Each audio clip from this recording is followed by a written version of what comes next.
New Hampshire's statewide political future is totally up in the air now. Governor Sununu has decided he's not going to run for the just mystical fifth term that he probably, in my opinion, would have won handily without even thinking twice about it. But he has decided to step down, so that means New Hampshire at the state level is just a free-for-all of anyone that has had any leadership within the two parties jumping up saying, hey, I want to be governor, what about me? So I'm excited to talk about that with Dexter Tarbox, contributor over at the New England Take. Welcome back to the show.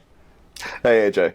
So we will dive into, you did have a conversation with Manchester Mayor Joyce Craig, which is, there's so many things we could talk about that, but let's wait a little bit and tease that little nugget, because I think that's fascinating. But I mean, for me as a kind of centrist Republican, I thought Sununu's term, considering he made it through COVID, just the rebuilding of our state's economy, dealing with everything in that, the education freedom counts and that whole end of things, it was just tremendously successful in my opinion, as well as I think a majority of the state. I mean, looking back at Sununu, what's your take? Well, I think Sununu was the right governor for New Hampshire, especially during a time where we universally broke for the Democrats in all of our national election, where the state legislature is divided almost evenly. He held on to it for the Republicans, which is certainly something to be said. And of course, yeah, there's plenty to say about both sides in this forthcoming election. But looking at Sununu and electoral politics, there's something that's getting me in all this, and you've touched on it. That if he knew during the midterm election that we just went through that he would neither run for president or for re-election to his fifth term, why on earth did he not run for Senate when he would have been so assured to defeat Maggie Hassan? He's clearly an ambitious man, so I have to think that something unforeseen must have arisen to thwart his plans, either for the presidency or for re-election, because the alternative explanation is really a pure betrayal of the Republican Party, and for that matter, the country, by basically refusing to step up and join the Senate when he surely could have and added an incredibly important Republican seat. So something must have changed for him. It's the only reasonable explanation that I can see. I gotta say, it's probably personal. It's probably personal. He probably just does. Listen, he's 48 years old. He's a young guy when you're talking political terms, and we're seeing, we could talk about age and the issues of D.C. another time, because that's a whole other can of worms. But I just think he's not a legislator. That's a totally different ballgame from the executive branch. I think he would make a fantastic cabinet member, play the long game, work his way up through. Hell, he could take a few years off right now. I mean, he's got a young family. He's got kids that he's basically been barely able to pay attention to for the last several years because he's the governor. I mean, all the things involved with that. I think he probably wants to get out of this for a little bit, get his life back the way he wants it. If there happens to be a good seat that pops up with a DeSantis presidency, I mean, maybe VP in theory, I think he's going to jump in. He's not going to jump in a Trump cabinet, that's for sure. I'd say that's pretty determinate, but I got the feeling it's not his leadership style. I mean, we saw the same thing with Obama. Like, I don't think he knew what he was getting into when he jumped from the legislative side of the House to the executive branch. He's a speaker. He's used to going on the floor, convincing people to go his way. That's not how the executive branch works. No, and to his credit, Sununu has been open about that in the past, that he doesn't feel that he's necessarily cut out for the legislative branch. I just can't get over the fact that I feel like he owed us. But you're right, it could very well be personal. He does have a young family, and you know, he would have been going on to an unprecedented term if he ran for re-election. But I have to wonder, he went on such a media tour. He really was putting himself out there as if he were going to run for national office for the executive. So clearly the thought crossed his mind. It didn't seem that he was blanketly rejecting it. I think some decision came up. Maybe it was a decision that was made at home.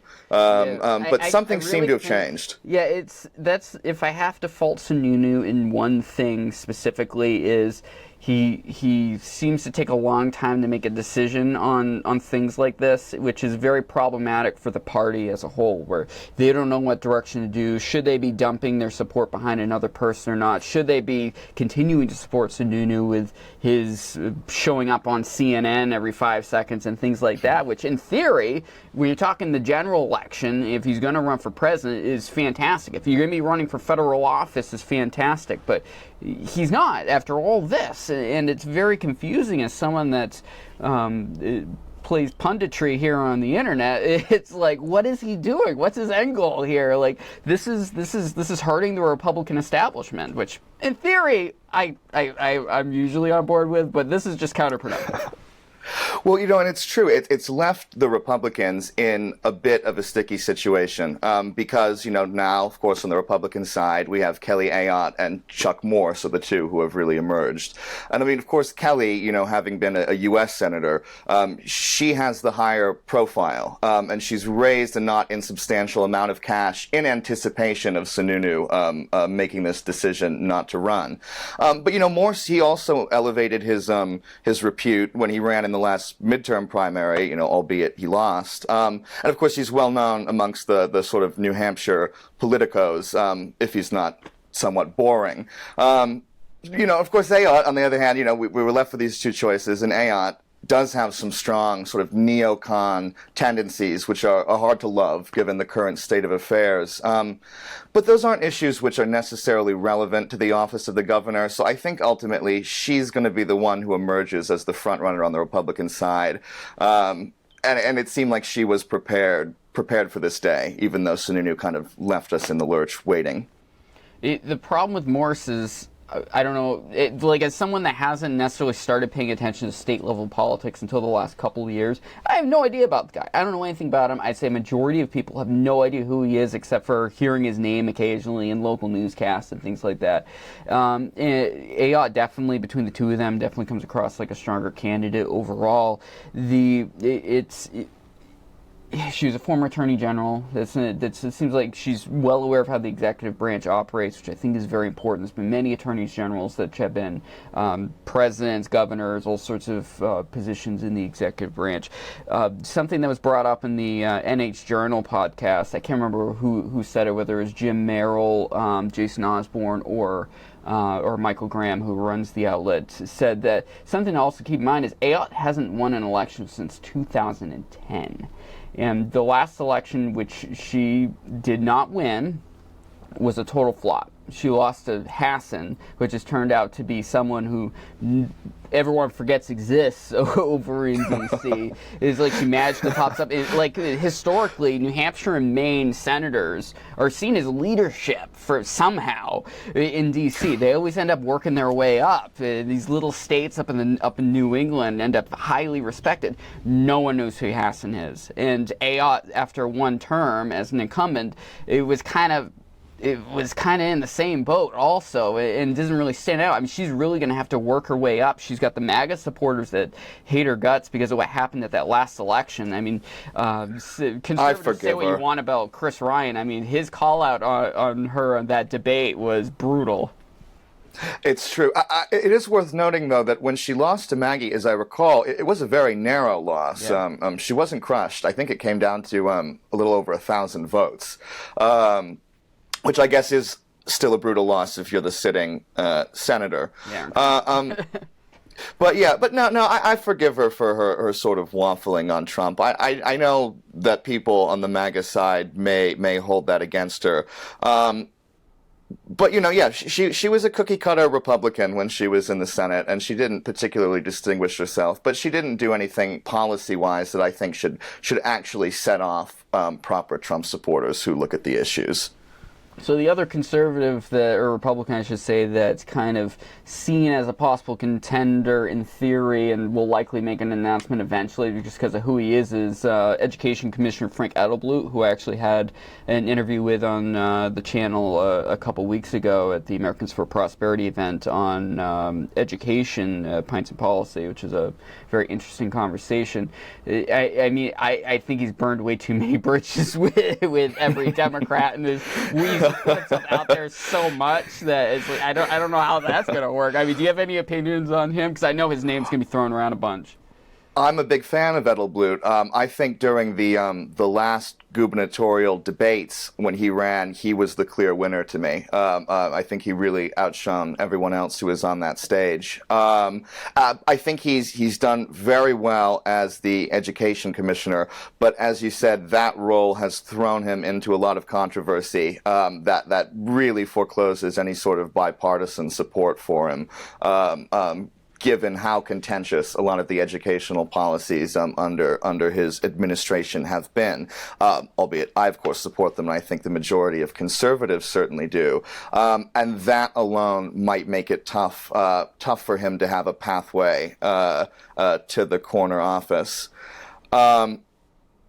Also, again, he has sort of the same issue as Morse, where people who are in the know politically in New Hampshire are very aware of him. He does not have a tremendous amount of name recognition the way an Ayotte does, albeit she hasn't won an election in a while. Her name is known. Sununu's name was known. Joyce Craig's name is known. Edelblut is a little... there would need to be a stronger effort to introduce him to the voters, and I think that may be too much as well.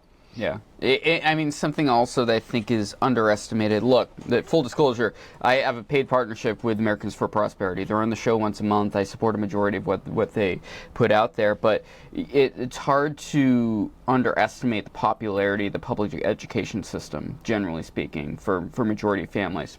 I send my kid to a public school, and I strongly support that school and what they do there specifically. I don't support what Manchester's doing. I will specify, I'm not 100% on board with what every school district is doing. Very clear on that. We've had many discussions with regards to what some of the Manchester school district has done with certain aspects. But I think there's going to be just so much ammo that could also be just blasted at Edelblut if should he decide to run because of that popularity for that very popular public service that's provided. Plus, I don't think he would have a substantial fundraising advantage, which, again, in order to do the sort of introductory campaign that he would require, he would need a substantial amount of cash, and I don't think he's going to be able to raise that. But you talk about the schools, in Manchester, when we look at this forthcoming campaign, the Democrats, I think, are even worse off than the Republicans, with the Manchester mayor, Joyce Craig, as the seeming leader in that field. She just does not have a gram of charm in her body, and she's proven herself an utterly feckless mayor in Manchester, who hasn't risen to fulfill a single one of her campaign promises. I mean, if we just look at it, violent crime in Manchester is 60% above the national average. The homeless in Manchester, they're ubiquitous, they're aggressive, and they're unchecked. And within the schools, 22% of the students in Manchester, grades 1 through 8, are not proficient in English, which means they can hardly read. And maybe it's because she's so miserably failed to address any of the substantive concerns in her own city, that she's declared that the core of her campaign for governor will be expanding access to abortion, apparently up to 8 months and for any reason. That's her quote, the core of her campaign, not any of these issues on which she's just abysmally failed. But I think there's worse things on that side too, because you got to consider that any Democrat who's going to be running next year is going to suffer from the necessity of having to be anointed by the sort of cursed blessing of the party chairman, creepy Ray Buckley, who's a nasty, vitriolic little man. And this is the guy who in June of last year called the likes of the so-called Stacey Lawton, the former state rep who's the accused pedophile and just overall creep, called her the backbone of the Granite State. This was last year in June, well after Lawton's previous convictions had already come to light, and she had to resign already once before. So there's a dark cloud over the whole Democratic Party this election cycle, and any candidate running on that side is going to have to contend with that. Yeah, I mean, Manchester's decline. Like I've tried to needle Jeff Feingold over at the New Hampshire Business Review. He's a long-time Manchester resident. That's where they're based out of. It's like, hey, there's problems there. It seems like you're kind of glossing over because I mean, it's kind of the poster child for. We always hear the late term capitalism meme thrown around with the left. I mean, it's the poster child for it. I mean, for their example. I mean, you see this tremendous expansion by Dean Kamen's enterprises and these other venture capitalist firms moving into the city and really reviving the mill yard to be this tremendous melting pot of technology and science and everything, and then you literally go 2 blocks over and you can't. Good luck going to those parks over there. I walked past there. Was probably 2 years ago. I was going to go to cover an event over there, and I'm walking by, like, I have camera gear on me, and I'm like, I don't feel comfortable walking through here because the vast amount of homeless people that are hanging out. It's like literally, it's a half a mile from this tremendous economic development area, and they're just blowing off this community. And you go back to the Invisible Walls project that the Granite State News Collaborative have, talking about the zoning issues in the city and the housing issues in that city, the inability for there to be affordable housing that isn't just slum living for people in that town. It's bad. And guess what? Joyce Craig has been the mayor through all of it. She's been the leader down there for so long now that it's like there's so much ammo that can be thrown against her from all this. And an alderman for, I think, 6 years before that, and before that on the school board. Could it be worse? She's been in it for a while, yeah. And I mean, yeah, you know, in the mills, you've got the University of New Hampshire Manchester campus. You have facilities for Autodesk, all sorts of great businesses. And then one street off of Canal Street, there are nice neighborhoods where the cars are broken into almost daily.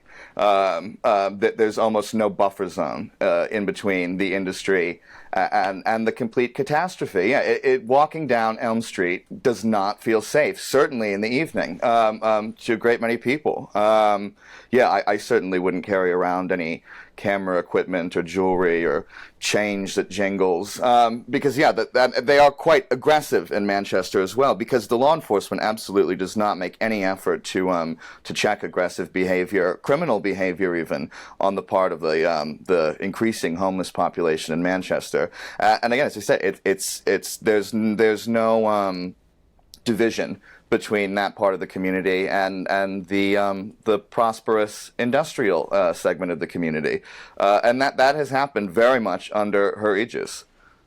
Yeah, and then we look over to the only other person that I think has pretty much been seen as a candidate for the Democratic side is Executive Counselor Cindy Warmington, which is like, she stands out basically because she's the one of the lone strong voices for the Democratic Party in the Executive Council, which is a very unique role, and it's given her many opportunities to stand out because of the craziness of the Republicans that are on the Executive Council with her, because they're crazy. They've said some weird things over the previous few years, so it's like the perfect time for her to basically step up and say, hey, I'm going to stop all this ridiculousness I've had to experience. And she's got a track record she could show, but I don't think she's got a track record that's going to get anyone in the middle or the right to side with her. No, and she's really annoying on Twitter.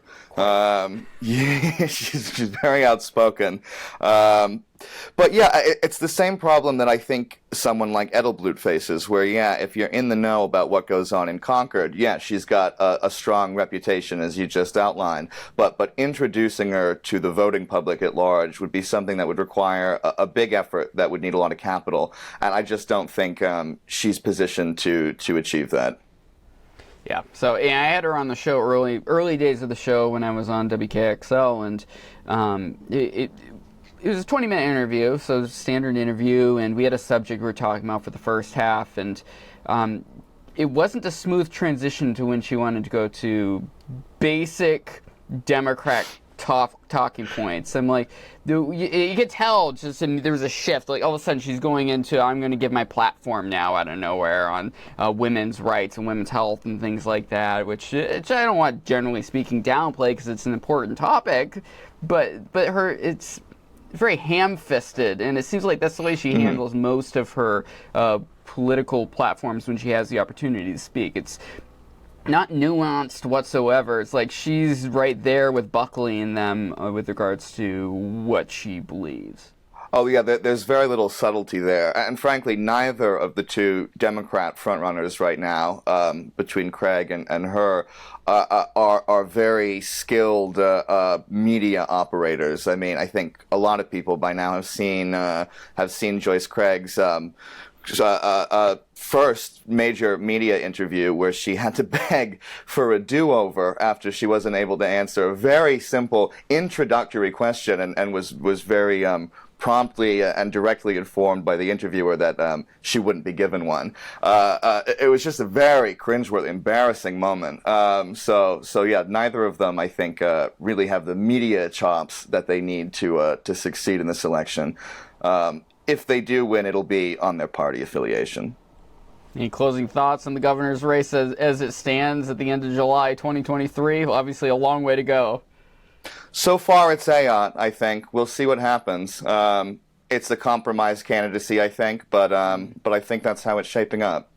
So it's looking to me, too. I mean, there's obviously a long way to go. A bunch of other people are going to be throwing their hat in. Most of them are not going to stand a chance now, but it'll be entertaining to watch. As I always love to say, politics are my sport. I love watching it and seeing the disaster that unfurls on my Twitter feed. So thanks so much, Dexter Tarbox, for joining the show. Thanks, AJ. TheNewEnglandTake.com. Like and subscribe if you're getting this on YouTube. Also, we're on every major podcast platform if you search for The New England Take, and sign up for a Substack. You can get our weekly update from the show in your inbox. That's the best way to do it if you don't want to follow the big evil Google giants. Talk to you soon.